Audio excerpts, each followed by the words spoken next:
So Romans 12 also talks about the gift of service. And I love the gift of service. It's a beautiful gift that I think really is often overlooked.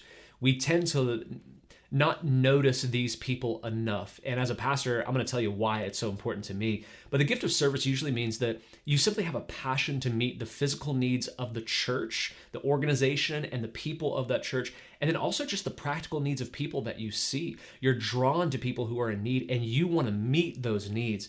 I have this example. There was a couple in our church that I knew them when I was very young, and they were telling me that after she had given birth to twins, and there had been a lot of complications, and so she had to be off of her feet. She had to recuperate for several months, and after that happened, someone in the church that we were growing up in called them and was like, "Hey, we would love to come clean your house." And of course they were like, "Oh yeah, absolutely." But they had this mindset of like, "Oh, they're going to come wipe down some counters, right? Flush the toilet for us, do a little dusting." But he said, no. He said, "We came home and this couple is on their hands and knees scrubbing our floors. They had disinfected everything. There was not an inch of dirt anywhere because these people had the gift of service and they wanted to meet the physical need of someone who could not clean their house on their own." And so the gift of service is not just, "Oh, I do something nice for you." No, the gift of service is, I have a passion to do things excellently to meet the need that you have. Man, every small church can testify to this. I'm sure every larger church does too, but we're kind of a smaller church at this day and age in 2024.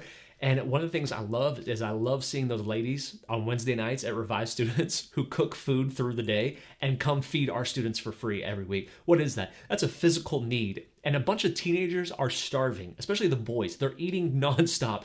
And so for these women to come together and go, "Hey, I'm going to cook for y'all. I'm going to feed y'all." What is that? That's the gift of service. It's being passionate about meeting the physical need of hunger for teenagers. And is there any bigger need out there? I don't know.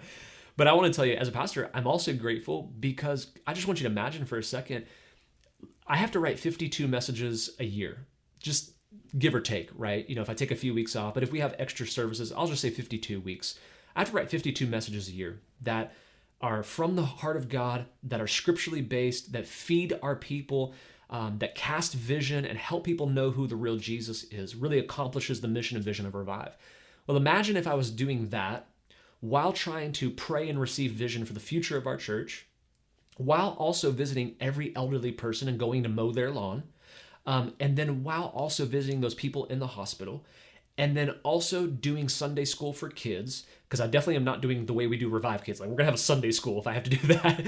And I'm ministering at Revive students, and so forth, so on. I'm running the sound, and I'm doing the videos. And can you imagine? Like, I would quit. I'm going to be honest with you. I would quit.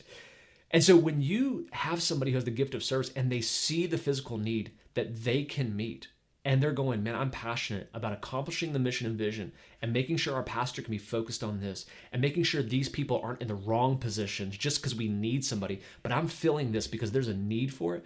I'm telling you, I love our Revive teams so, so much because they give forth excellence in everything they do. And I'm telling you, every pastor values those people who are serving on their team, who are making it a purpose in their life to make sure that the needs of the church and the needs of people are met. None of us are called to do everything, but those with the gift of service find an energy from meeting the needs of the local church. And so if you are that person, if you're on the Revive team, I want to say thank you. And if you're not on the Revive team, I want to encourage you, go check out our all-in video teaching. Watch and learn about mission, vision, and values, and learn how you can use the gift of service in the local church to see what God can do through you.